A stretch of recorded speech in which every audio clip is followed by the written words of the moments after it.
Muy buenas noches, bienvenidos a este su especial aquí en Telediario. Ayer tuvimos en nuestros estudios al señor Jimmy Morales y estábamos platicando sobre sus proyectos de trabajo y cómo miraba él la situación de la segunda vuelta en este proceso electoral. Hoy en nuestros estudios tenemos a la licenciada Sandra Torres por el Partido de la Unidad Nacional de la Esperanza, con quien también vamos a platicar sobre sus expectativas un poquito más ya y profundizar sobre su plan de trabajo, sobre su proyecto de trabajo y cómo mira esta situación coyuntural y cómo ha afectado, por supuesto, el proceso electoral. Buenas noches, licenciada, gracias por estar con nosotros en esta entrevista especial. Como usted sabe, estas elecciones han estado bastante complicadas por todo el tema, la complicación política que nos ha afectado a todos los guatemaltecos. Y esto de alguna manera también ha demostrado la poca credibilidad que ahora tienen los guatemaltecos en el sistema político. ¿Cómo cree usted que ha afectado todo este proceso ahora que usted ya prácticamente pasó a la segunda vuelta? Así es, Elsie, muchas gracias por la oportunidad y un saludo a las personas que nos están viendo a través de Canal 3. Obviamente la política en Guatemala ya cambió. Guatemala ha cambiado, ha despertado, lo cual es bueno para el sistema, es bueno para la democracia y la gente se dejó escuchar con los resultados de las elecciones en la primera vuelta.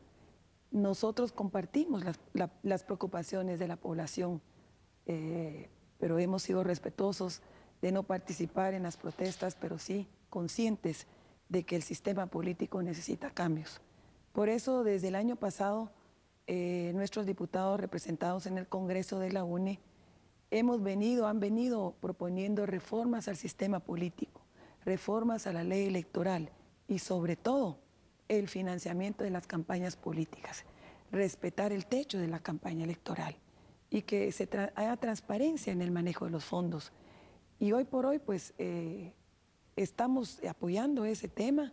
Esperamos que esos cambios a la ley electoral pasen antes de la segunda vuelta, que es un compromiso que se hizo y ojalá se logre que los diputados estén presentes, los diputados de la UNE, pues ahí están los 20 votos que son necesarios para esa reforma a la ley electoral, más otras leyes que se necesitan reformar, la ley de compras y contrataciones, la ley de servicio civil, la ley del anticoyotaje y otras leyes que están ahí pendientes que son necesarias para cambiar el sistema político. ¿Y ustedes están dispuestos a apoyar estos cambios, estas reformas o nuevas leyes para que realmente cambie este sistema político, licenciada? Por supuesto, pero un cambio fundamental es el cambio a la ley electoral, que realmente lo que hace es controlar el financiamiento de las campañas políticas. Que venga el financiamiento más bien del Estado y que se regule y se norme el financiamiento privado precisamente para evitar que el crimen organizado o el narcotráfico interrumpa o se incluya en el financiamiento de las campañas políticas. Tipificar, por ejemplo, el transfugismo, que los diputados no se estén cambiando de partido, como se cambian de camisa, como hoy sucedió en el actual Congreso. Usted ha militado también dentro de la política ya por varios años. ¿A qué considera usted que el sistema político se ha desvirtuado tanto? ¿Cuáles han sido los factores? ¿Qué sectores o qué factores han influido para que realmente se ha pervertido también este sistema político? Bueno, dentro de la política hay varios partidos, hay varios proyectos políticos, pero quiero decirle que no todos los políticos somos iguales.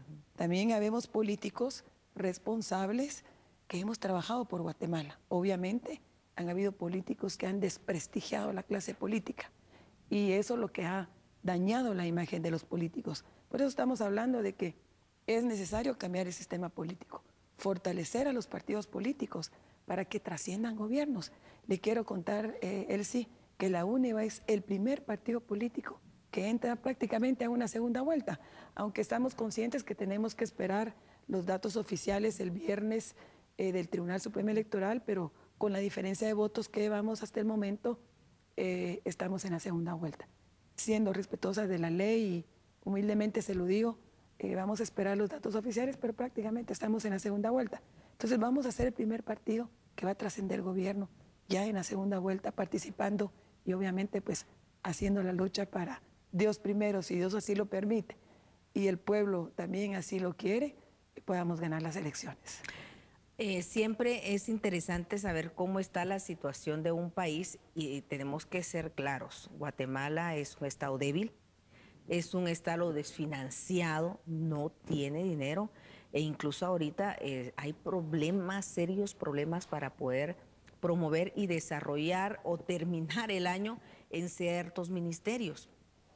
¿Qué va a hacer ahora si llega Sandra Torres a la presidencia con un país débil, desfinanciado y al mismo tiempo con unos guatemaltecos que ahora están cada vez más despiertos, fiscalizando y una fiscalización bastante dura, ¿verdad? Como quien dice, no se les va a dejar pasar nada a cualquiera de las personas que lleguen a la presidencia?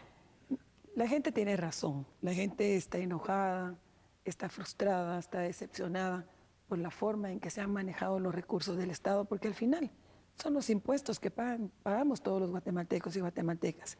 Y la gente quiere ver reflejados esos impuestos en respuestas claras, educación, salud, seguridad, oportunidades de trabajo, de empleo. Y obviamente reconocemos que es un Estado desfinanciado, colapsado prácticamente, con actos de corrupción incrustados en el sistema de gobierno, pero una de las principales temas que yo tengo como propuesta y de lo primero que voy a hacer es no solo ordenar la casa, sino una lucha frontal contra la corrupción. Tenemos que terminar la corrupción. Y no solo la corrupción, sino también la evasión, que las dos cosas van de la mano. Solo esos actos de corrupción más la evasión, él sí suma alrededor de 20,000 millones de quetzales de impuestos que no se pagan, de actos de corrupción, de evasión, de privilegios, que la tenemos que terminar, porque Guatemala ya no aguanta más. La gente está haciendo reclamos muy fuertes, está protestando porque quiere ser escuchada. Y tenemos la obligación los políticos de dar respuestas concretas a corto plazo para que la gente empiece a recuperar la credibilidad, no solo en el sistema político, sino en las autoridades actuales, altas autoridades. Pero más que todo, la frustración viene a ver a un expresidente encarcelado, a una ex vicepresidenta que habló muchísimo de transparencia. Dicho sea de paso, a mí me criticaron un montón, me difamaron, me calumniaron, pero miren los que me criticaron y los que me descalificaron, dónde están y cómo están. Entonces la gran diferencia es eso. Habemos gente que queremos trabajar por Guatemala con transparencia, con una unidad nacional. Guatemala no necesita más diferencias. Tenemos que trabajar con un país unido, con todos los colores. Esa es la propuesta que estoy haciendo. Un gran pacto nacional de unidad para lograr que nuestro país esté unido, entregarle todos las expresiones políticas, los sectores, las universidades, los sectores económicos, los jóvenes, para construir una Guatemala unida y respetada, que es lo que queremos todos los guatemaltecos y guatemaltecas. Mencionó otro tema que es importante y es el tema de la evasión de impuestos. Y traigo esto a colación porque, según el Banco Mundial, como está un 68% de evasión de ISR y aproximadamente un 25% del IVA, con esto que se logre, o por lo menos la mitad que se logre recaudar de cada uno de estos rubros, en 10 años Guatemala por lo menos saldría de esa crisis económica y podría nivelarse. ¿Cuáles serían sus propuestas en este tema? Mire, Guatemala no se necesitan aumentar impuestos. Lo que se necesita es recaudar. Lo que se necesita es cobrar, que la gente pague. Que hayan empresarios guatemaltecos y guatemaltecas responsables con su país, pagando los impuestos que corresponden. Aumentar impuestos en estos momentos es dar un cheque en blanco y no es necesario. Realmente vimos una reforma fiscal que no funcionó. Sin embargo, hay una base tributaria ahí que no paga impuestos. Y todo eso al final afecta a los pobres. La corrupción, la evasión afecta al sistema de salud que está colapsado, afecta que no hay escuelas construidas, que falta más maestros, que falta la refacción en las escuelas. Y a mí me da tristeza ver que lo que se roban afecta a los más pobres, afecta a la gente que no tiene nada, a los más necesitados, a los más vulnerables, a los adultos mayores, a los niños, a las madres solteras, a la gente que no tiene ni para comer. Y por eso es que mi propósito, mi objetivo de entrada es una lucha frontal contra la corrupción, contra la evasión, para recuperar ese dinero, para invertirlo.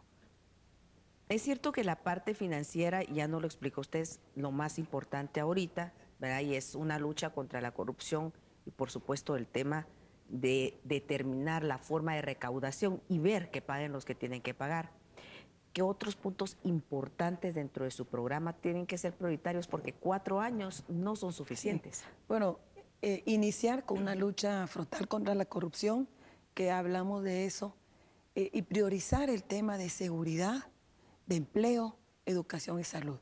Son los 5 grandes temas porque el tema de transparencia es transversal en toda la propuesta, pero realmente priorizar el tema de seguridad porque se trata de la vida humana. Entrarle al tema del sistema penitenciario. Hoy mirábamos en los medios de comunicación que el Estado está invirtiendo 52 quetzales por reo. Eso se tiene que terminar. Hemos analizado ese tema y hay que reformar el sistema penitenciario. No podemos seguir permitiendo que los presos en las cárceles estén mejor alimentados que nuestros niños en las escuelas. Mientras el Estado está invirtiendo 52 millones por preso, el Estado invierte 2 quetzales en la refacción de cada niño en escuela. Entonces mi propuesta es ese dinero, que son alrededor de 400 millones de quetzales, garantizar la alimentación a los niños en las escuelas.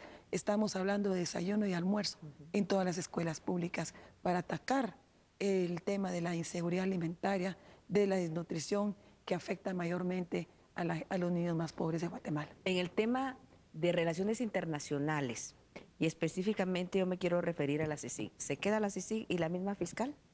Se queda la CICIG y no solo lo he dicho yo de ahora, lo vengo diciendo desde el año pasado. En el proceso anterior, la primera vuelta, era casi la única candidata que salió públicamente a darle el respaldo a la CICIG. Yo necesito a la CICIG para gobernar y es necesario renovar el mandato de la CICIG. Y bueno, y la fiscal también está haciendo un buen trabajo. ¿Para qué vamos a cambiar a las personas que están dando resultados? Por eso es que Guatemala no avanza, si estamos haciendo cambios de gente que sí está funcionando. Yo no tengo ninguna intención de ir a cambiar funcionarios que realmente están funcionando. También se lo quiero decir a todos los empleados públicos. El que trabaje bien tendrá su trabajo, más bien.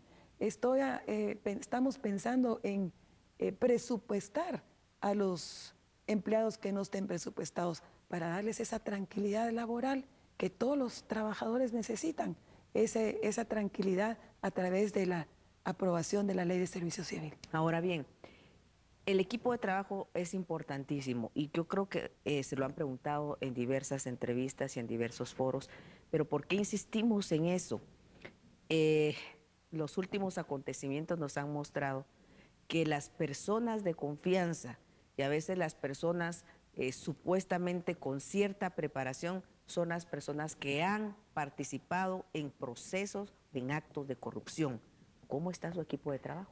Bueno, mi equipo de trabajo es un equipo consolidado, es el equipo con experiencia que me ayudó a hacer el programa de gobierno que hoy hemos presentado públicamente. Un programa de gobierno o cualquier candidato que quiera participar en las elecciones tiene que tener una propuesta programática y para eso se necesita equipo, para llevar a implementar un plan de gobierno que funcione y empezar a ejecutar desde el primer día. Es importante que la gente sepa quién está rodeando a uno. Así es. Porque dime con quién andas y te diré quién eres. Nosotros hemos tenido muchísimo cuidado que la gente que forme parte del equipo de gobierno sea gente transparente, gente honesta, honorable, y por eso les vamos a pedir desde el primer día de gobierno que publiquen su estado patrimonial, que lo hagan público, aunque la ley dice que no, pero vamos a cambiar la ley para que todos hagamos lo mismo. Yo ya hice lo mismo con lo mío, con mi estado patrimonial, yo no tengo nada que esconder, y es parte de lo que nosotros estamos proponiendo, porque hablar de transparencia es fácil, pero no es lo mismo hablar que demostrar la transparencia con testimonio de vida y con el ejemplo. Porque si la cabeza está bien, el resto del cuerpo estará bien, pero si la cabeza está mal, como vimos en los últimos acontecimientos, pues obviamente se contamina todo el resto. Sandra Torres ahorita pasó a la segunda vuelta con la participación y el voto del área rural, principalmente del occidente del país. ¿Por qué deben de creer los guatemaltecos de la capital, ¿verdad?, y de otras áreas donde todavía hace falta obtener el voto para Sandra Torres? ¿Por qué deben de creer los guatemaltecos en Sandra Torres, principalmente los de la capital? ¿Qué ofrece usted extra? Vea que estuvo haciendo gobierno, tal vez de otra forma, pero lo estuvo haciendo. Bueno, la gente ya me conoce, sabe que yo trabajé y apoyé muchísimo el tema social, y los programas sociales lo hicimos sin presupuesto. Y funcionaron. Que ahora no funcionen es distinto, pero cuando yo tuve la oportunidad de apoyarlos funcionó, dimos resultados, eficiencia, eficacia, transparencia, porque también fueron transparencia, hemos demostrado transparencia. Y obviamente reconozco que tengo una debilidad en el área urbana, pero ahora en esta segunda vuelta voy a tener la oportunidad que la gente me conozca, lograr esa cercanía con la población con propuestas. La gente que estaba protestando, pues convertir esa protesta con propuesta, sobre todo a la clase media, que hoy es la más afectada, con más impuestos, pero que no recibe nada a cambio. Y con esta clase media que hoy está protestando, que son mayormente jóvenes, estamos hablando de cambiar el sistema político, ese compromiso. Normar los intereses de las tarjetas de crédito, que hoy están ahogando a todas las familias. Trabajar para que bajen los precios de la canasta básica, para que bajen los precios de la luz, que es totalmente viable. Eso lo podemos ver en corto plazo. Y sobre todo, un país seguro, que haya seguridad, porque ese es uno de los grandes problemas que afecta también a la clase urbana, porque los problemas de seguridad están concentrados en 7 departamentos, pero sobre todo en la capital. ¿Cuándo comenzará ya? Me imagino yo, respetando bueno, la ley el tema del del tráfico Tribunal también, Supremo. tenemos que trabajar de la mano con el alcalde para también lograr salidas para las entradas de la capital, que ahora el tráfico también está insoportable. Viera el que transporte público hay que trabajar, Exacto, mejores opciones para que la gente de la capital también tenga el acceso a un transporte digno. Así es, esa es una de las preguntas también que se le van a hacer al señor Arzú, que lo vamos a tener el domingo aquí en Telediario, y es precisamente qué va a hacer, cómo va a trabajar con el gobierno central, ya sea si queda Sandra Torres o Jimmy Morales, porque me imagino que el trabajar en forma conjunta con la alcaldía central y por supuesto con las alcaldías departamentales son importantes. Pues mire, yo lo que estoy proponiendo, yo lo que quiero es hacer un gobierno de unidad nacional, no un gobierno de un partido político, no un gobierno de la UNE, sino un gobierno para todos, porque el gobierno es como una casa. ¿Cómo funciona una casa? Uno tiene que tratar a todos los hijos por igual. Usted no puede darle de comer a unos y descuidar a otros. El gobierno es igual. Entonces yo quiero ser gobierno para todos. Y claro, el gobierno municipal es muy importante, el gobierno de la capital también, tener una buena relación con el alcalde Arzú, que de hecho cuando fui primera dama tuvimos una buena relación, y obviamente el gobierno central tiene la obligación de apoyar a los gobiernos locales, inclusive hablar de la descentralización del presupuesto, de la concentración de los servicios públicos, para que también la gente sienta que el gobierno central está apoyando a su alcalde, porque apoyar al alcalde es apoyar a la comunidad. Y quiero cerrar con esta pregunta: usted es mujer y un gran porcentaje de la población somos mujeres. Y algo que ha padecido este sector es la no inclusión y las no oportunidades, tanto de trabajo como de un desarrollo dentro de la misma sociedad. Hay planes para el sector mujer y para una mayor inclusión, por supuesto, no solo de la mujer, sino que de los diferentes sectores olvidados, pero aquí me refiero a la mujer. Estamos planteando un proyecto muy concreto que se llama Ciudad Mujer. Es un programa que vamos a adoptar de El Salvador, donde ha funcionado, donde está representado todas las instituciones del gobierno bajo un solo techo. Llámese seguridad, llámese judicial, Ministerio Público, policía, salud, educación, capacitación, derecho laboral, inclusive hasta guarderías para los niños. Y yo quiero traer ese proyecto precisamente para apoyar a la mujer y sobre todo por la violencia intrafamiliar, quiero darle ese apoyo a las madres solteras, a las viudas, a las mujeres, a las madres de familia, que lo que quieren y lo que necesitan son oportunidades de empleo, pero no puede haber empleo si no hay educación y si no hay capacitación. Entonces, ese programa de Ciudad Mujer lo vamos a empezar a implementar. Dios primero, logremos la presidencia, pues vamos a empezar dentro de los primeros 100 días a implementar ese programa, empezando por la capital en varias zonas para ayudar a las mujeres de todos segmentos.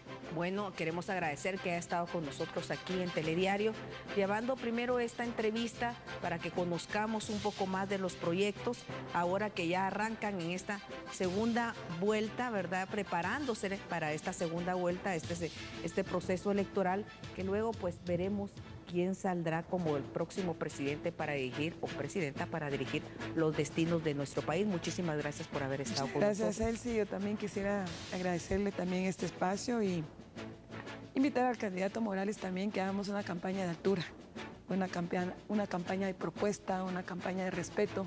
Guatemala se lo merece. Así es. Así es que un saludo a las personas que me están viendo y me están escuchando.